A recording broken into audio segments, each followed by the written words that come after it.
Pernahkah kamu bertanya, mengapa padi tumbuh dari tanah? Mengapa manusia hidup dari sebutir nasi? Dan mengapa kesuburan selalu dibayar dengan pengorbanan? Legenda ini bukan sekadar dongeng. Ini adalah kisah tentang Dewi Sri. Dewi yang rela mati agar manusia bisa hidup. Assalamualaikum warahmatullahi wabarakatuh. Halo sedulur kabeh. Selamat datang kembali di Petok Legenda Nuantara. Tempat di mana legenda, mitos, dan kisah-kisah sakral Nusantara dihidupkan kembali dengan rasa dan jiwa. Sebelum kita masuk ke ceritanya, pastikan kalian subscribe. Karena satu subscribe dari kalian adalah cara kita menjaga kisah leluhur agar tidak hilang di telan zaman. Sekarang, tarik napas pelan-pelan. Karena kisah ini akan mengalir seperti air mata bumi.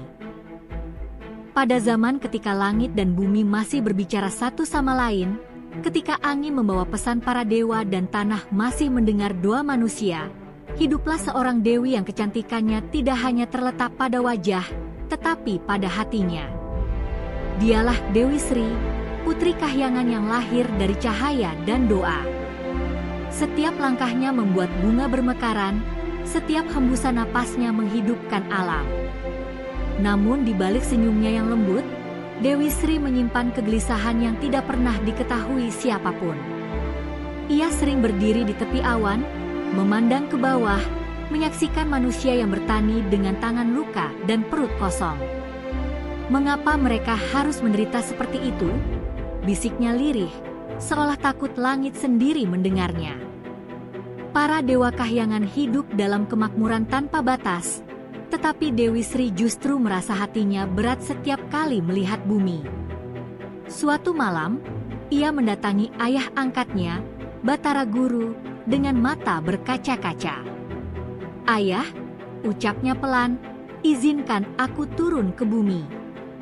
Batara Guru terdiam. "Untuk apa, anakku?" tanyanya hati-hati. Dewi Sri menunduk. "Manusia kelaparan. Tanah mereka kering. Aku ingin membantu." Suasana kahyangan seketika sunyi. Para dewa saling berpandangan, karena mereka tahu, begitu kaki Dewi Sri menyentuh bumi, takdirnya tak akan pernah sama lagi. "Bumi bukan tempat yang ramah bagi dewa," kata Batara Guru akhirnya, suaranya berat seperti mengandung firasat buruk. "Di sana ada iri, ada nafsu, ada pengkhianatan." Dewi Sri tersenyum lembut. "Jika kebaikan tidak pernah diuji," jawabnya, "maka ia tidak akan pernah bermakna." Kata-kata itu membuat para dewa terdiam. Tak satu pun berani membantah ketulusan yang lahir dari hati suci. Dengan berat, Batara Guru mengangguk. "Pergilah," katanya pelan, "tetapi ingat, setiap pengorbanan selalu menuntut harga." Turunnya Dewi Sri ke bumi bukan seperti jatuhnya hujan biasa. Langit bergemuruh, angin berputar, dan cahaya menyayat awan. Ketika kakinya menyentuh tanah, bumi bergetar halus seolah menyambut tamu yang telah lama dinanti. Sawah-sawah kering tiba-tiba basah oleh embun, daun-daun yang layu berdiri tegak, dan tanah yang retak perlahan menutup lukanya. Seorang petani tua yang menyaksikan kejadian itu berlutut sambil menangis. "Siapa engkau, wahai cahaya?" Dewi Sri menatapnya penuh kasih. "Aku hanya titipan kehidupan," jawabnya lembut. "Rawatlah tanahmu, maka tanah akan merawatmu." Namun tak semua makhluk menyambut kedatangan Dewi Sri dengan hati bersih. Dari balik hutan dan bayangan, mata-mata penuh iri mulai mengintai. Ada yang kagum, ada yang menginginkan, dan ada pula yang berniat merusak keseimbangan. Dewi Sri merasakannya, tetapi ia tetap melangkah.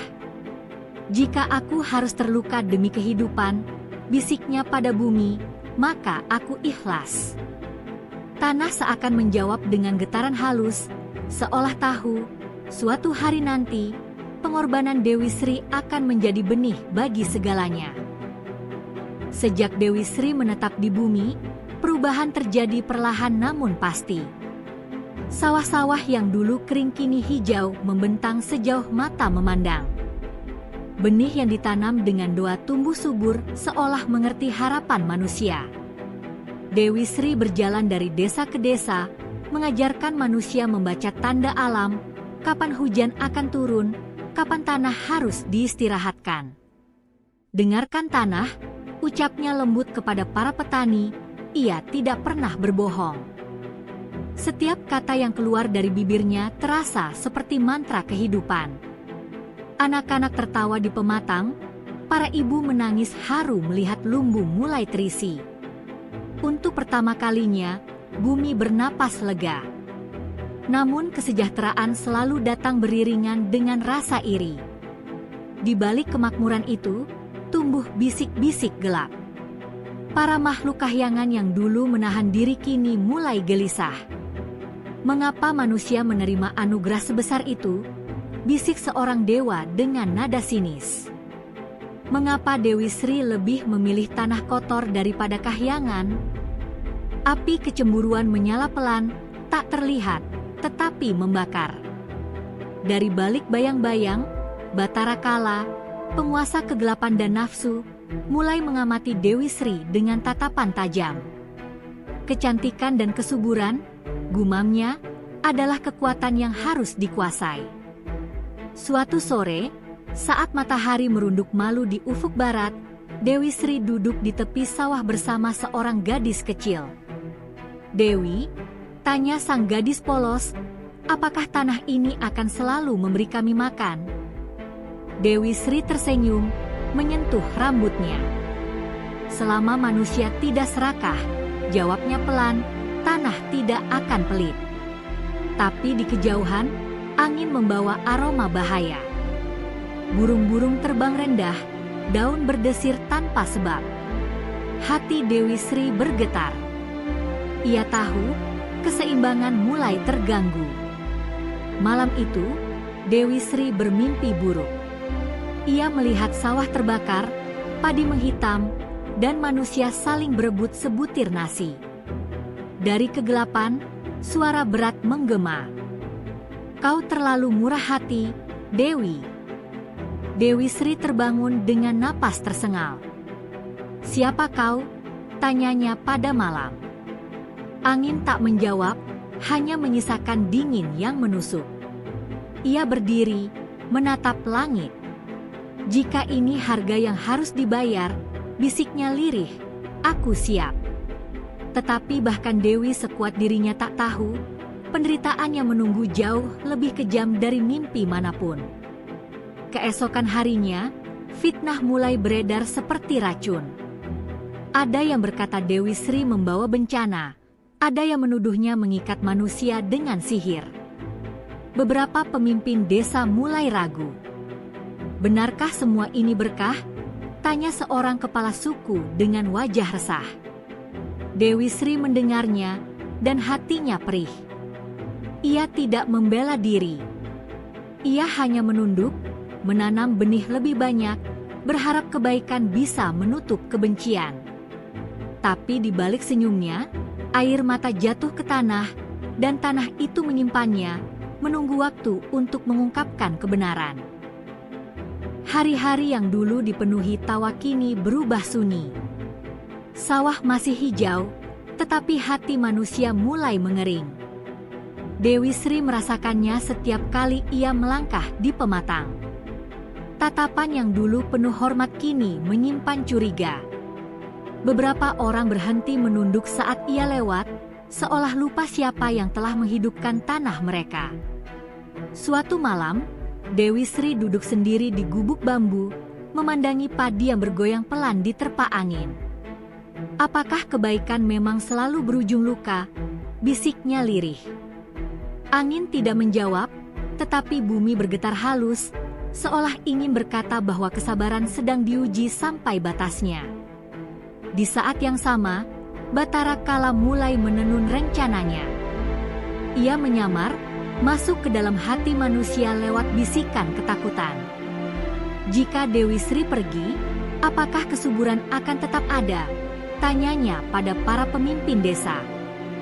Benih curiga tumbuh cepat.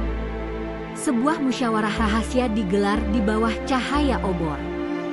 Kita harus mengikat kekuatannya, ujar seseorang dengan suara bergetar.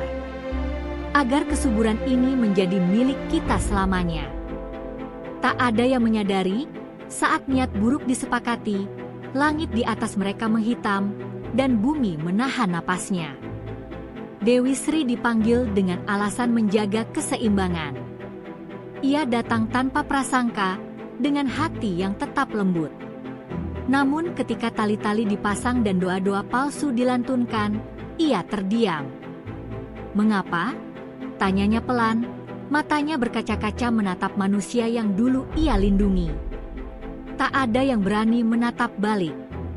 Seorang lelaki tua akhirnya berbisik, "Maafkan kami, Dewi, kami takut kehilangan." Air mata Dewi Sri jatuh ke tanah. Ketakutan, jawabnya lirih, adalah awal dari kehancuran. Dalam penderitaan itu, Dewi Sri menyadari satu hal, kesejahteraan sejati tak bisa dipaksa untuk dimiliki. Ia memejamkan mata, merasakan denyut bumi, mendengar jerit padi yang belum panen. "Jika hidupku adalah harga yang harus dibayar," bisiknya pada semesta, "biarlah tubuhku menjadi benih." Cahaya lembut memancar dari tubuhnya, membuat manusia tersungkur ketakutan. Langit menangis, hujan turun deras, bercampur air mata Dewi. Di detik itu, takdir dikunci, tidak ada jalan kembali. Saat cahaya itu padam, Dewi Sri tak lagi berdiri. Tubuhnya lenyap, menyatu dengan tanah. Dari tempat ia terjatuh, tumbuh tanaman-tanaman yang belum pernah dilihat manusia. Padi dengan bulir emas, sayurannya mengenyangkan, dan umbi yang menyelamatkan dari lapar. Manusia tersadar, tetapi semuanya sudah terlambat. Mereka berlutut, menangis, memukul tanah. "Ampuni kami, Dewi Sri," jerit mereka. Bumi menyimpan ratapan itu dalam-dalam, menjadikannya sumpah abadi agar pengorbanan Dewi Sri tidak pernah sia-sia. Setelah tubuh Dewi Sri menyatu dengan tanah, bumi tak pernah benar-benar sunyi lagi. Di setiap hembusan angin di pematang, terdengar bisikan lembut, bukan ratapan, melainkan nasihat. Padi tumbuh lebih tegak dari sebelumnya, seolah menyimpan jiwa sang dewi di setiap bulirnya.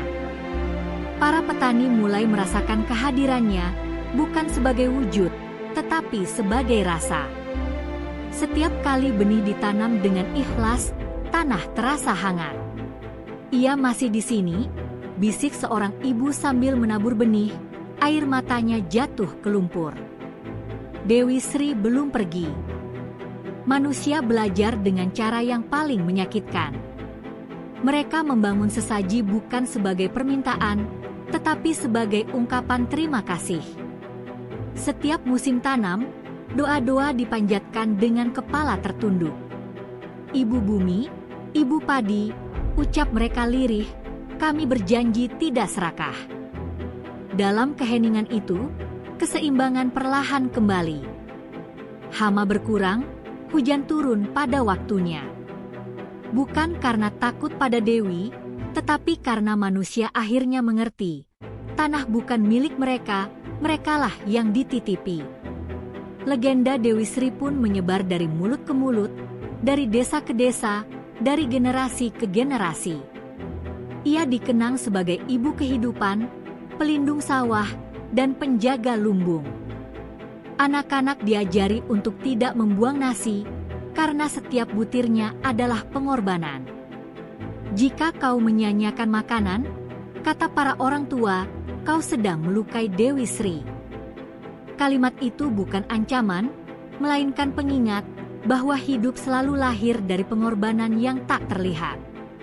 Pada malam-malam tertentu, Ketika bulan menggantung pucat dan sawah diselimuti kabut, orang-orang bersumpah melihat sosok perempuan berjalan perlahan di antara padi. Tidak menyentuh tanah, tidak meninggalkan jejak.